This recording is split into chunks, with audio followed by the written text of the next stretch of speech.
Okay, so what we're looking at today, guys, is horizontal dilations of functions. So yesterday we looked at vertical dilations of functions.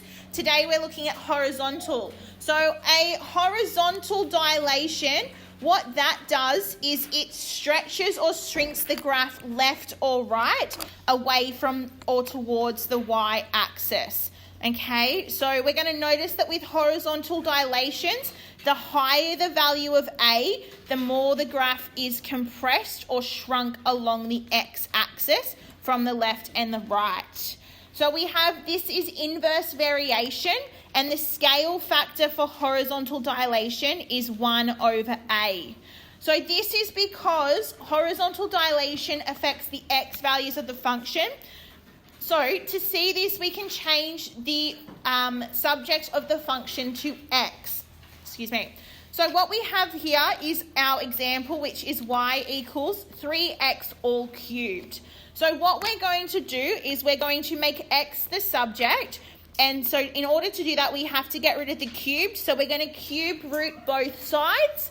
And when we do that, we get the cubed root of y equals 3x. From there, we're then just going to divide everything by 3. And when we divide everything by 3, we're left with x equals the cubed root of y over 3. We can also write this as x equals a third the cubed root of y.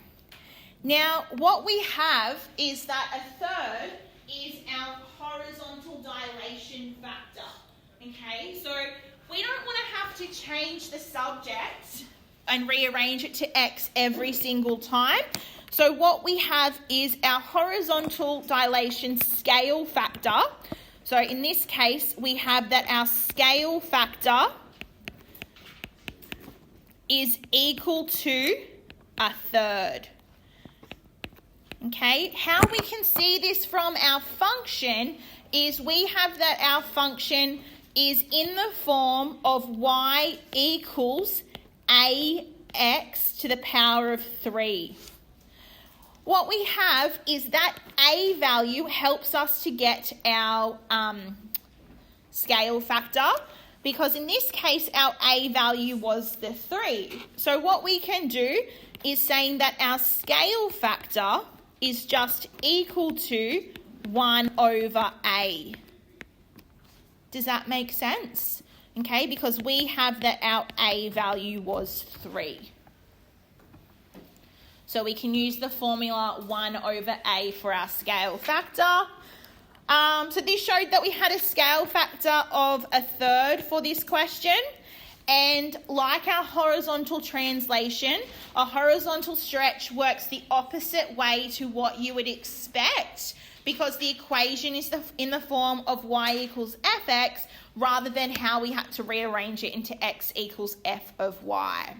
So for our curve y equals f of x, our y equals f of a of x stretches the curve horizontally along the x-axis by our scale factor of 1 on a. If a is greater than 1, the graph is compressed. Okay, so it's compressed along our x-axis, meaning that it has been made skinnier. How do you spell skinny? That's right, isn't it? Yeah. And then if it's 0 is less than a is less than 1, it is stretched out along our x-axis.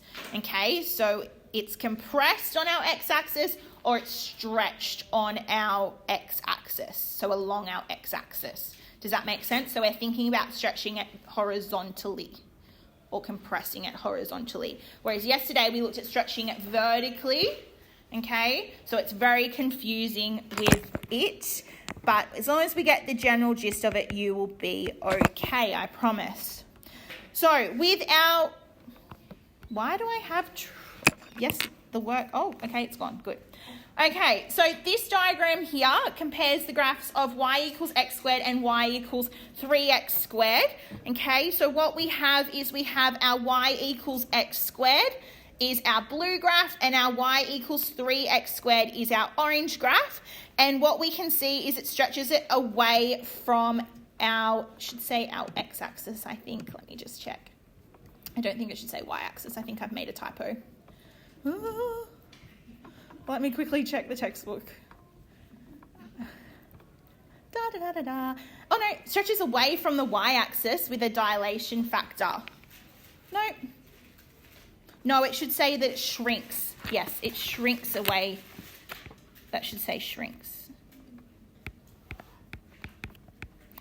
I still think it should say the x-axis, but anyway, with a dilation factor of 1/3. Okay, so as long as you know that our scale factor is 1 on A, in this case our A is 3, so our scale factor is 1 on 3. And it shows you how it compresses it, okay, along our x-axis, or shrinks it away from the y-axis. On the other page, we have the diagram compares the graph of y equals x squared and y equals a half x squared. So you see that the half x squared is wider than our other one, than our y equals x squared, okay? And this one has a dilation factor of 2, okay? So it's doing the opposite and it's making it fatter with that 2. So what we have with our first example is we want to describe how our function f of x equals x cubed is related to the function f of x equals 4x cubed. What is our a value in f of x equals 4x cubed? 4. Okay, so if our a value equals 4, what we are going to have is that our scale factor, and we can just use SF for scale factor, is going to be 1 on 4. So what we can say is that f of x equals x cubed is horizontally dilated by a scale factor of 1/4 to get fx equals 4x all cubed. Okay, so what you'll notice between our vertical dilation yesterday, the scale factor was outside of the function. Okay, today it's inside the function with the x. Under 1? Yes. Okay.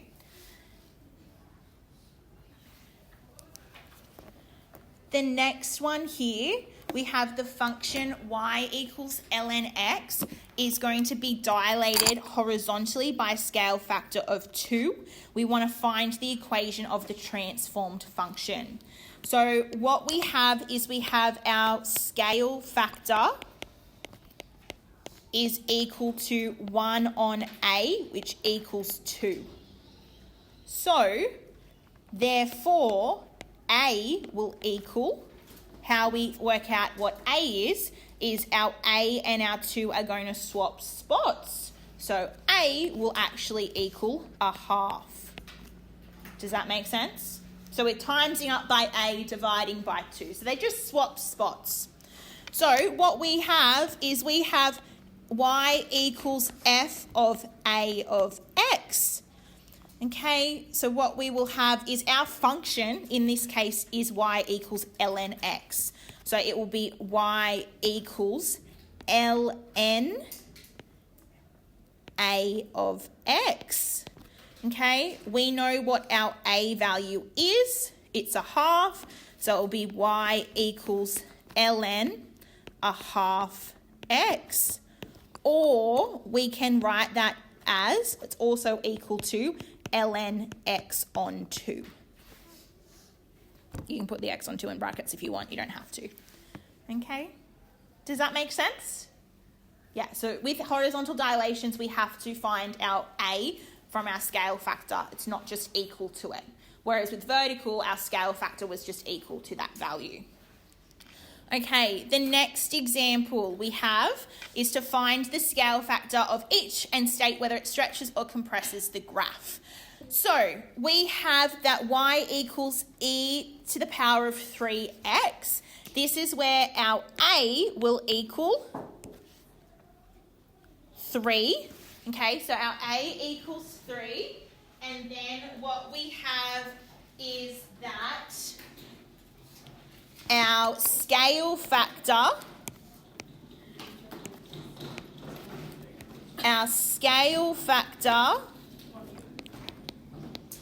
will equal 1 on 3. Okay, because scale factor is equal to 1 on A. So, as we have that A, because our A value, what's our A value? Our A value is greater than 1. The graph is compressed.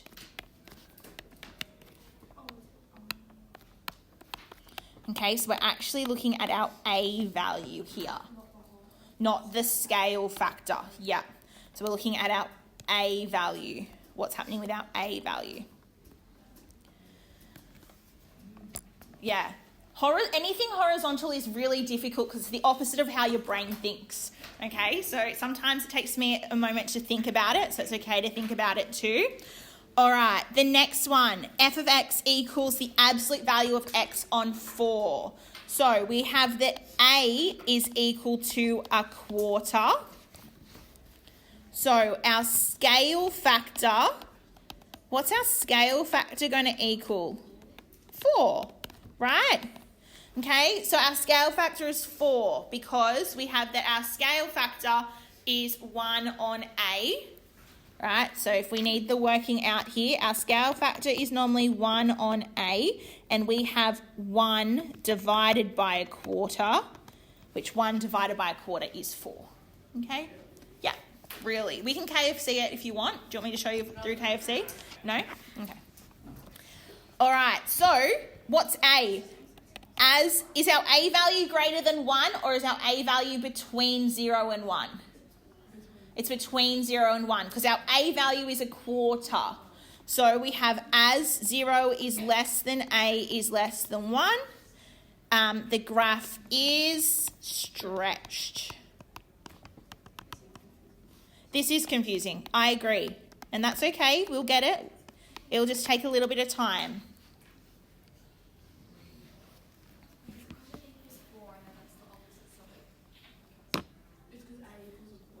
A is 1/4, right? Remember, we're looking at A. We're not looking at our scale factor to decide what's going on.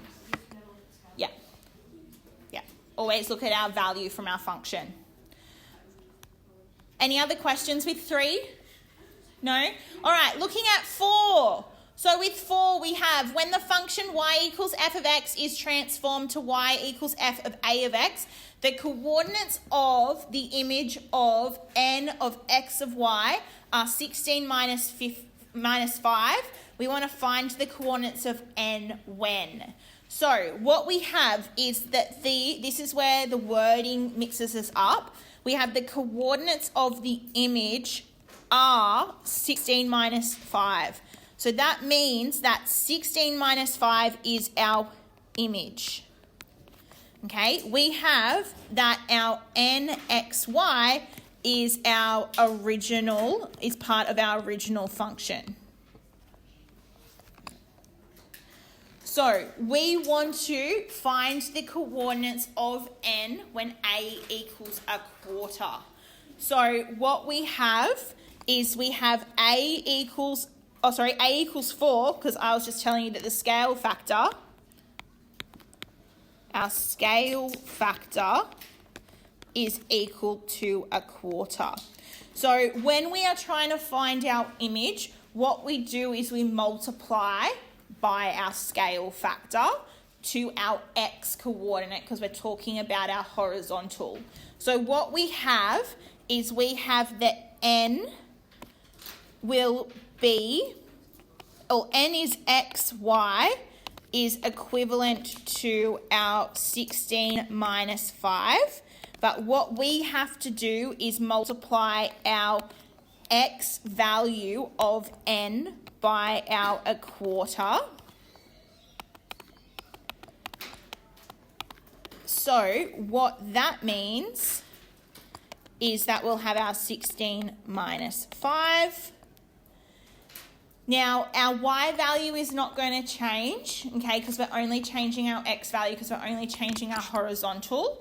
And what we have is that these 2 points are equivalent to each other. So what that means is that therefore a quarter of x is equal to 16. So we times by 4 to get that x equals 64. And so therefore, n will be the point 64 minus 5.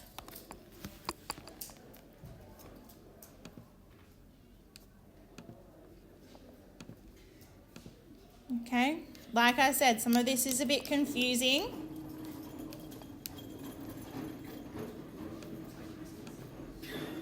Alrighty, looking at our next one. With our next one, we have a equals a half. So because a equals a half, we have our scale factor is going to equal 2. Okay? Because it was 1 divided by a half. 1 divided by a half. All right, it equals 2, right? That's just our working out for it. So what we're going to do is we have that our n is xy is equivalent to 16 minus 5. We're not touching our y value, so n will be 2 times our x value.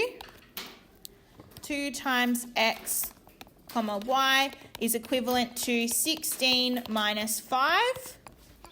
So we'll have that therefore 2x equals 16. We need to divide everything by 2 to get x equals 8. And so therefore n is 8 minus 5.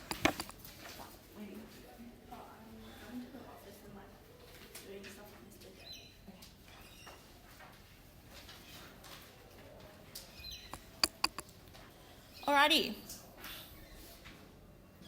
Copying that down, and then I believe it's the next page. Is that correct, Taris? Yes. Last one, I think. One more page. Okay. Our next example is a sketching, and we're going to have to graph an absolute value. So if you don't have a ruler, you need a ruler for graphing an absolute value. Did everyone copy that down? Yep.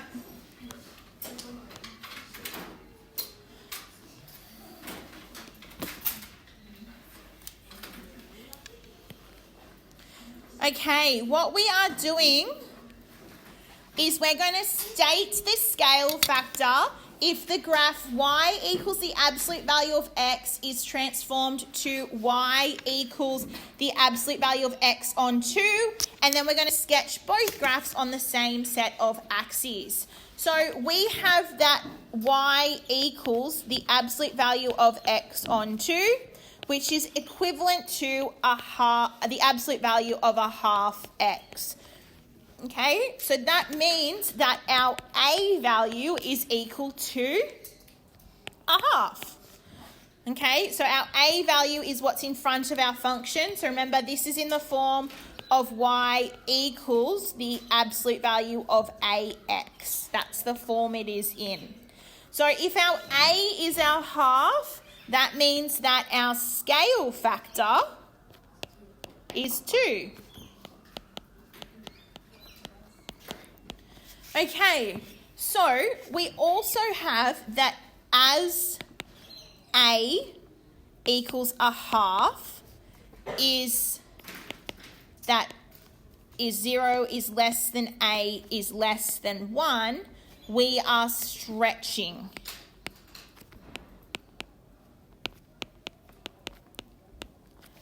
Our graph. Okay, when we graph this. So what we're going to do on our axes, because I haven't given you axes, is we're going to go 2, 4, 6, 8, 2, 4, 6, 8, and minus 2, minus 4, minus 6, minus 8. So when we sketch our graph of y equals the absolute value of x, what we have is that it is a V, where when x equals 2, y equals 2 or minus 2, then, when x equals 4, y equals 4, x equals 6, y equals 6, x equals 8, y equals 8. Okay, so we can sketch that and it looks like a V using our nice straight lines. That was not very straight and it won't stay still.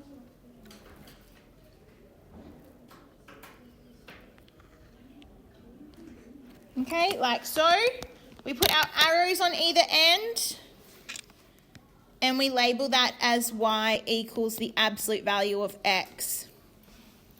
Okay, now for us to sketch our y equals the absolute value of x on 2, we are stretching it out. So what we're doing is we're multiplying all of our x values, by a half. So what that means is it's going to be stretched out more. So when it's at 2, it's going to actually be at 1. Okay, then at 4, it's going to be at 2. 6, it's going to be at 3. 8, it's going to be at 4.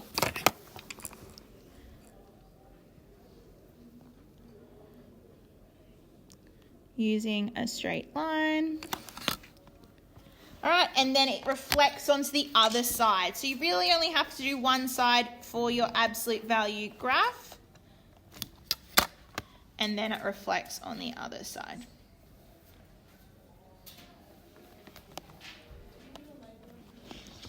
No, because we've got our axes there, we can leave it, but we can if you'd like. Pardon? How did I work them out for the second function? Well, one thing, you can just do a table of values if you're never unsure about a function. That's the rule for any function, right? But what we're doing is we are multiplying our x value by a half. So technically you have the 0.11, so that becomes a half 1. And then the 0.22 becomes 1, 2. Yeah. Okay. Finally, we have our reflections in the y-axis, which we talked about a couple of lessons back. So when y equals f of negative x, it is a reflection of the curve y equals f of x in the y-axis. This is also a vertical dilation with a scale factor of a equals negative 1. Okay, if we have enlargements made from the origin, what we can do is that if a function is dilated both horizontally and vertically by the same dilation factor or scale factor, then the function is enlarged or reduced from the origin by the factor.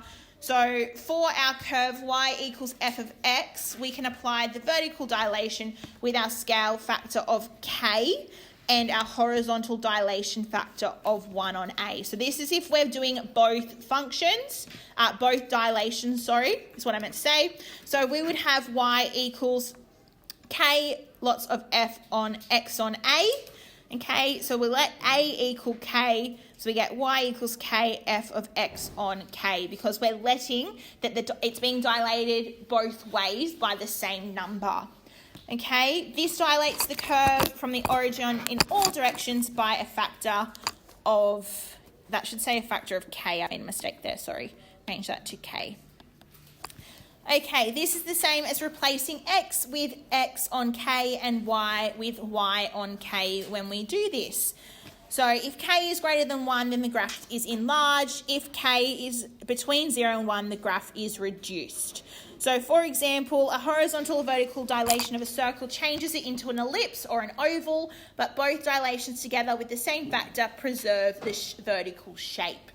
So if we want to find the equation of the circle x squared plus y squared equals 1, if it's enlarged by the origin by a dilation factor of 3, so because we haven't been told what type of dilation it is, it means that it has a horizontal and vertical dilation. So So it's a horizontal and a vertical dilation